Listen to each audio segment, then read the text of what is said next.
Prema Covid டைமில் வந்து stimulus check கொடுத்தாங்கல்ல, அந்த மாதிரி வந்து இப்போ வந்து பிரசிடென்ட் ட்ரம்ப் வந்து ஒரு வீட்டுக்கு வந்து $5,000 அந்த மாதிரி கொடுக்க போகிறாங்களாமே, அதை பற்றி டிஸ்கஸ் பண்ணலாம்.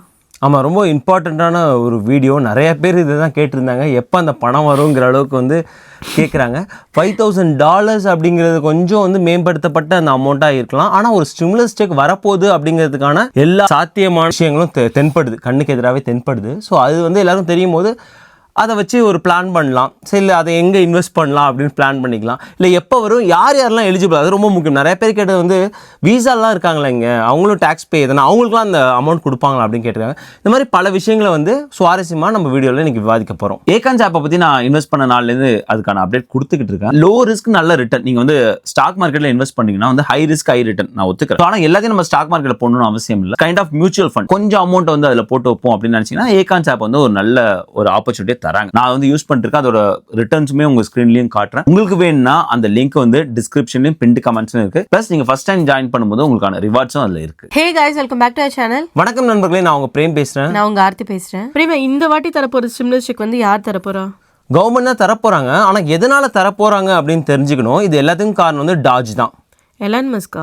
ஆமா, எலான் மஸ்க் தலைமையில் உள்ள அந்த டாஜ், டிபார்ட்மெண்ட் ஆஃப் கவர்மெண்ட் எஃபிஷியன்சி. தனி வீடியோ பார்த்தோம். அவங்களோட குறிக்கோளே என்னன்னா வந்து நாட்டில் இருக்கிற கடனை வந்து குறைக்கணும். யூஎஸ் கவர்மெண்ட்டுக்கு எக்கச்சக்கமாக வந்து கடன் இருக்காது, எல்லாருக்கும் தெரிஞ்ச விஷயம்.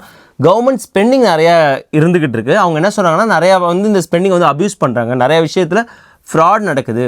ஈவன் ரீசெண்டாக வந்து பிரசிடென்ட் ட்ரம்ப் அவர்களே சொல்லியிருந்த விஷயம் என்னென்னா வந்து இந்த சோஷியல் செக்யூரிட்டி பேமெண்ட்ஸ் கொடுப்பாங்க இல்லையா, அது வந்து நிறைய பேர் 100 வயசுக்கு மேலே, அதாவது வந்து அவங்க உயிரோடு இருந்திருக்க வாய்ப்பு இல்லை, ஆனால் அவங்க பேரில் இன்னும் பணம் போய்கிட்டு இருக்கு. இந்த மாதிரியான நிறைய ஃப்ராட் விஷயம் போய்கிட்டு இருக்கு அப்படிங்கிறாங்க. ஸோ இந்த மாதிரி நிறைய விஷயங்கள் வந்து டாஜ் பண்ணிக்கிட்டு இருக்காங்க. நம்ம பார்த்தோம், லே ஆஃப் வந்து பார்த்தோம் இல்லையா. அந்த லே ஆஃப் வீடியோவில் நிறைய பேர் சொல்லியிருந்த ஒரு விஷயம் வந்து இந்த லே ஆஃப் புதிது கிடையாது, கிளின்டன் அவர்கள் பீரியட்லேயே இதை பண்ணியிருக்காங்க அப்படின்னு சொல்லியிருந்தாங்க. அது உண்மை தான். கிளின்டன் அவர்கள் பீரியடில் பண்ணும்போது அது 2 அவையிலுமே போய் அதை வந்து பில்லாக பாஸ் பண்ணி சைன் பண்ணி ஒரு லாவாவே கொண்டு வந்து பண்ணாங்க. அதையுமே நம்ம இந்த வீடியோவில் டிஸ்கஸ் பண்ணியிருந்தோம்ல பிரேமா. அதையுமே நம்ம டிஸ்கஸ் பண்ணியிருந்தோம். ஸோ ஏன் வந்து கிளின்டன் பீரியட் நான் இப்போ திரும்ப சொல்கிறேன்னா, அப்படி பண்ணி அதோட ஒரு எஃபெக்ட் இருந்தது. காரணம், நீங்கள் யூஎஸோட கடந்த ஒரு 40 வருஷ பட்ஜெட் எடுத்துட்டாலே எல்லா பட்ஜெட்டுமே வந்து பற்றாக்குறை பட்ஜெட்டாக தான் போயிருக்கு. இந்த வரலாற்றிலே ஒரு இடத்துல மட்டும் சர்ப்ளஸாக இருந்திருக்கு, உங்கள் ஸ்க்ரீன்லேயும் பார்க்க முடியும். அது கிளின்டன் பீரியட் தான்.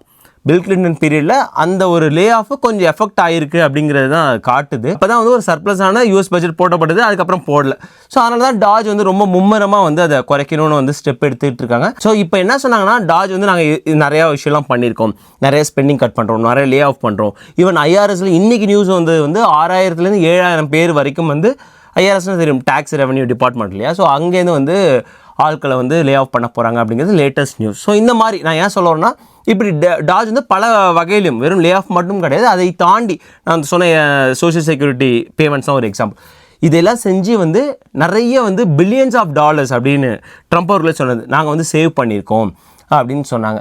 இதை வந்து ட்விட்டரில் ஜேம்ஸ் ஃபிஷ்பேக், அந்த நம்ம நேமை நல்லா ஞாபகம் வச்சுங்க, ஒரு வேளை வந்து எல்லாருக்கும் பேமெண்ட் வரும்போது அவர் பேரில் ஒரு அர்ச்சனையை போடல. ஏன்னா அவர் தான் வந்து புள்ளையா சொல்லி போட்டது.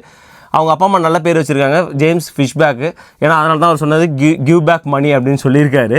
என்ன சொல்லியிருக்காருன்னா வந்து, டாஜ் வந்து இவ்வளோ மணி நீங்கள் சேவ் பண்ணியிருக்கீங்க, இந்த மணியை வந்து நீங்கள் கிவ் பேக் பண்ணலாம், மக்களுக்கு வந்து கொடுக்கலாம், ஒரு டாஜ் டிவைடன்ஸாக மக்களுக்கு வந்து நீங்கள் கொடுக்கலாம் அப்படின்னு வந்து அவர் தான் வந்து சொன்னது. அவர் வந்து ட்ரம்ப் பிளஸ் எலான் மஸ்கோட மிகப்பெரிய அபிமானி, ஒரு இன்வெஸ்ட்மெண்ட் ஃபார்மோட சிஇஓ, பெரிய ஆள் தான். ஜேம்ஸ் ஃபிஷ்பேக் போட்ட அந்த ட்விட்டு யாருக்கு தெரிஞ்சதோ இல்லையோ, முக்கியமாக ட்விட்டரோட ஓனர் எலான் மஸ்க் அவர்களுக்கு தெரிஞ்சது. ஏன்னா அவருக்கு தான் தெரியணும். அதான் வள்ளுவர் அழகாக வந்து ஒரு குறள் சொல்வார், இதனால் இவன் முடிக்கும் என்றாய்ந்து அதனை அவன் கண் விடல். அவர் கண்ணில் பட்டுடுச்சு. ஸோ அவர் சொன்ன வந்து, நான் பிரசிடென்ட்டை செக் பண்ணுறேன் அப்படின்னு சொன்னார். என்ன சொல்லியிருக்காங்க பிரேமா? ட்ரம்ப் அவர்கள் வந்து சவுதி சம்மிட் வந்து மியாமியில் நடந்தது, நேத்தின்னு நினைக்கிறேன், வெனஸ்டே. ஆமாம், வெனஸ்டே சவுதி சம்மிட் வந்து மியாமியில் நடக்குது, சன்ஷைன் ஸ்டேட் ஃப்ளோரிடாவில் நடக்குது. ஸோ அங்கே தான் வந்து இதை பற்றியான கேள்வி வந்தது. இந்த மாதிரி வந்து டாஜ் வந்து இவ்வளோ சேவ் பண்ணியிருக்காங்களே, இந்த அமௌண்ட்டை நீங்கள் என்ன பண்ண போகிறீங்க அப்படின்னு சொல்லும்போது, 20% வந்து நாட்டோட கடனை அடைக்கும், 20% வந்து மக்களுக்கு, அமெரிக்கன் சிட்டிசனுக்கு நான் திரும்பி தரப்போகிறேன் அப்படின்னு சொன்னாங்க. ஸோ இதெல்லாம் தான். ஸோ இந்த 3 இன்சிடென்ட் நடந்ததுதா. ஸோ அமெரிக்கன் சிட்டிசன் மட்டுமா? அது டிஸ்கஸ் பண்ணுவோம். இந்த 3 இன்சிடென்ட் சேர்த்து தான் என்ன சொன்னாங்கன்னா வந்து, கரெக்டு $5000 ஒவ்வொரு ஹவுஸ் ஹோல்டுக்கும் வரப்போகுது அப்படின்னு நிர்ணயம் பண்ணுது. அந்த அமௌண்ட் எப்படி பிரேமா முடிவு பண்ணாங்க $5000? அது வந்து நான் திரும்ப சொன்னால் அது கொஞ்சம் அதிகப்படுத்திய அமௌண்ட்டாக கூட இருக்கலாம். ஏன்னா அந்த அமௌண்ட் எப்படி வந்து அச்சீவ் பண்ணாங்கன்னா, நான் முன்னாடி சொன்னேன் இல்லையா, ஜேம்ஸ் ஃபிஷ்பேக் அவர் என்ன பண்ணாருன்னா ஒரு கால்குலேஷன் போட்டிருந்தார். என்ன கால்குலேஷனா, 2 ட்ரில்லியன் சேவ் பண்ணியிருக்காங்கன்னா அதில் 20% எவ்வளோ வருது, 400 பில்லியன்.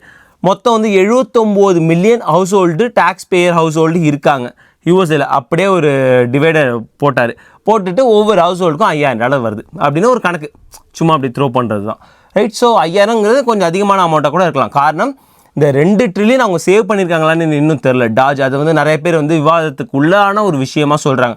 1 ட்ரில்லியனா 2 ட்ரில்லியனான்னு. ஒருவேளை 1 ட்ரில்லியனாக இருந்தால் அப்படியே டிவைட் பை 2 போட்டுங்க, $5000 வர்றது 2500 வரும்.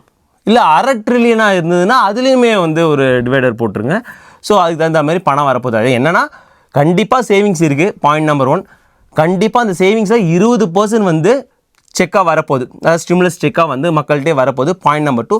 ஸோ கண்டிப்பாக வரப்போகுதுன்னு தெரியுது. பிரேமா, இது வந்து யூஎஸ் சிட்டிசன் மட்டும்தானா? இல்லை, இது வந்து டேக்ஸ் பேயர் அப்படின்னு தான் வந்து சொல்லியிருக்காங்க. ஆமாம், பிரசிடென்ட் ட்ரம்ப் அவர்கள் சொல்லும் போது அப்படி தான் அட்ரஸ் பண்ணுறாங்க இல்லையா.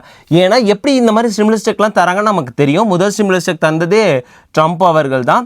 COVID-19 அதிகமாக இருக்கும்போது அந்த ஸ்டிமுலஸ் செக் வந்து கொடுத்தாங்க. அதற்கு காரணம் நிறைய பேருக்கு வேலை இழப்பு, ஒரு பொருளாதாரமே மந்தமான நிலைமைக்கு போகும்போது பொருளாதாரத்தை உந்துதல். ஏன்னா நீங்கள் பொருளாதாரத்தை நிறையா பணத்தை உள்ளே விட்டாகணும் இல்லையா எக்கனாமியில். ஸோ அப்போ வந்து எக்கனாமி கொஞ்சம் புஷ் ஆகும் அப்படிங்கிறதுனால, ப்ளஸ் மக்களோட வாழ்வாதாரமும் பாதிப்புள்ளாக்கி இருந்தது. ஸோ அதனாலுமே அப்போ தரப்பட்டது இல்லையா. அது எப்படி தந்தாங்க, யாரெல்லாம் டேக்ஸ் பே பண்ணாங்கன்னு பார்த்தாங்க. ஸோ அவங்களுக்கு முதல்ல வந்து மேரேஜ் ஃபைல் ஜாயின்ட்லி பண்ணவங்களுக்கு SSN + 18 இருந்தால் கிடையாதுங்கிற மாதிரி வந்து ஃபஸ்ட்டு போயிருந்தது. அதுக்கப்புறம் வந்து அதையும் இன்க்ளூட் பண்ணாங்க. அவங்களோட இமிகிரேஷன் ஸ்டேட்டஸ்லாம் பார்க்கல. ஸோ என்ன பார்த்தாங்க, SSN வச்சு 2 பேருமே SSN வச்சு இப்போ ஃபைல் பண்ணியிருக்காங்கன்னு ஃபஸ்ட்டு பார்த்தாங்க. விசா ஹோல்டராக இருந்தாலுமே அவங்க ஸ்டிமுலஸ் செக் கொடுத்தாங்க. அதுக்கப்புறம் வரும்போது 18 இருந்தாலும் ஓகே அப்படின்னு ஸ்டிமுலஸ் செக் கொடுத்தாங்க. ஸோ இதுலேருந்து தெரிஞ்சிக்க வேண்டியது என்னென்னா வந்து ஸ்டிமுலஸ் செக்கை பொறுத்த வரைக்கும் ஐடி ரிட்டர்ன், அதாவது டேக்ஸ் ரிட்டர்ன் வச்சு தான் பண்ண போகிறாங்க. சிட்டிசனா, கிரீன் கார்டு ஹோல்டரா அப்படிலாம் பார்க்க மாட்டாங்க அப்படிங்கிறது தான் வந்து தெரிய வருது. பிரேம், இது ஒரு ஆளுக்குன்னு எப்படி கொடுப்பாங்க? ஐ திங்க் வந்து லாஸ்ட் டைம் அவங்க பண்ண ஏற்கனவே வந்து அந்த குட் ப்ராக்டிஸ் அவங்க கையில் இருக்கு இல்லையா. ஏன்னா 2 ஸ்டிமுலஸ் செக் வந்து கொடுத்துருக்காங்க. அப்படி பார்க்கும்போது ஃபைல் பண்ணவங்கள பார்க்குறாங்க. அங்கே SSN ஹோல்டர்ஸ் எத்தனை இருக்காங்களோ அவங்களுக்கு எல்லாருக்குமே வந்து டிவைட் பை பர்சன் இவ்வளோ அப்படின்னு வந்து கொடுக்குறாங்க. ஐ திங்க் அதே மாதிரி தான் போவாங்கன்னு நினைக்கிறேன். ஒரு ஹவுஸ் ஹோல்டுக்கு $5000 அப்படி கொடுக்க மாட்டாங்கன்னு நினைக்கிறேன். ஏன்னா சில பேர் வந்து சிங்கிளாக இருப்பாங்க இங்கே வீட்டில். ஸோ அவங்களுக்கு வந்து 5000 அதிகம் இல்லையா. இதே 4 பேர் இருக்கிற வீட்டுக்கு 5000 வந்து சரியான ஒரு விஷயமா இருக்கும். ஸோ பர் பர்சன் தான் போவாங்க. அது வந்து கண்டிப்பாக அந்த ஒரு கால்குலேஷன் வந்து அச்சீவ் பண்ணுவாங்க. அதுக்கு முன்னாடி அவங்களுக்கு தெரிய வேண்டியதுதான் அவங்களுக்கு எவ்வளோ உண்மையாக சேவ் பண்ணியிருக்காங்க அப்படின்னு தெரிய வரும். ஸோ அதுக்கப்புறம் அடுத்தடுத்த ஸ்டெப் தான் போவாங்க. பிரேமா, இது இப்போ அவைகள்லாம் வந்து போய் பாஸ் பண்ணணும். ஆமாம், கண்டிப்பாக இது 2 அவைகளும் போய் பாஸ் பண்ணி தான் வந்து எடுத்துகிட்டு வருவாங்க. ஏன்னா அதில் வந்து லீகாலிட்டி இருக்குது இல்லையா. இல்லைனா வந்து நிறைய பேர் வந்து அது கோர்ட்டுக்கு போய் தடை வாங்கிறதுக்கான வாய்ப்புகள் இருக்கும். ஸோ அதனால் வந்து இது 2 அவைகளும் அவங்களுக்கு பெரும்பான்மை இருக்கிறதுனால அது ஒரு பெரிய பிரச்சனையாக வராது. ட்ரம்ப் அவர்களோட விருப்பத்துக்கு எதிராக வந்து நிறைய பேர் போக மாட்டாங்க, அவங்க கட்சியை சார்ந்தவங்களே. ஸோ அதனால் கண்டிப்பாக பாஸ் பண்ணுறதுக்கு வாய்ப்புகள் வந்து நிறையா தான் இருக்கு. பிரேமா, இது கொடுக்கறதுனால இன்ஃப்ளேஷன் அதிகமாக சான்சஸ் இருக்கா? கரெக்ட், இதான் நல்ல பாயிண்ட். ஏன்னா வந்து நீ அவ்வளோ பணத்தை வந்து ஒரே நேரத்தில் வந்து நீ எக்கனாமிக்குள்ளே கொண்டு வரும்போது கண்டிப்பாக 100% இன்ஃப்ளேஷன் அதிகமாகும். பார்த்தோம் இல்லையா கோவிட் அப்போவே எப்போல்லாம் வந்து அவங்க நிறையா வந்து ஸ்டிமுலஸ் செக்கை ஒரே நேரத்தில் எல்லோரும் கொடுக்குறாங்களோ அப்போல்லாம் வந்து அது எக்கனாமி அடி வாங்கியிருக்கு. இப்போ ஆல்ரெடி இன்ஃப்ளேஷன் வந்து அதிகமாக இருக்கிறதுனால நிறைய பேர் வந்து அதுதான் பயப்படுறாங்க. ஸோ அவ்வளோ பணத்தை வந்து திரும்ப உள்ளே கொண்டு வர போகிறாங்களா அப்படிங்கிற ஒரு ஐயப்பாடு இருக்க தான் செய்யுது. எலான் மஸ்க்லாம் கண்டிப்பாக அவங்களுக்குலாம் தெரிஞ்ச விஷயமாக தான் இருக்கும். ஸோ கண்டிப்பாக ஆராய்ஞ்சு தான் பண்ணுவாங்க. ஏன்னா வந்து பாஸ் பண்ணி வச்சுருக்காங்க. இதனாலே வந்து இன்ஃப்ளேஷன் அதிகமாக இருக்குங்கிறதுனாலே வந்து இன்ட்ரெஸ்ட் ரேட் குறையாக பாஸ் பண்ணி வச்சுருக்காங்க. திரும்ப இவ்வளோ $1 பில்லியன் திரும்ப எக்கனாமியில் வந்துச்சுன்னா கொஞ்சம் இன்ஃப்ளேஷன் அதிகப்படுத்தும். அதனால தான் நிறைய பேர் என்ன சொல்கிறாங்கன்னா, அதுக்கு பதிலாக நீங்கள் வந்து கடனை கட்டி விட்டுருங்க, இருக்கிற கடனை கட்டி விட்டு நிம்மதியாக உட்காந்துருங்க, அந்த மாதிரி வந்து சொல்கிறாங்க.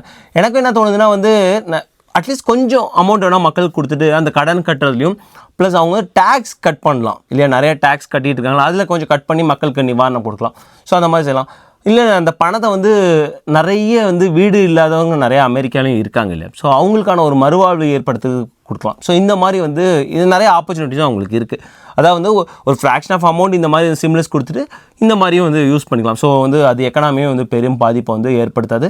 ப்ளஸ் கவர்மெண்ட் மேலே மக்களுக்கு இன்னும் வந்து ஒரு படி நல்ல பேர் வந்து கிடைக்க வாய்ப்பு இருக்குது. பட் எது எப்படியோ இதுதான் வந்து வரப்போகுது அப்படின்னு தெரிஞ்சுங்க. இது உடனே வருமானம் கிடையாது.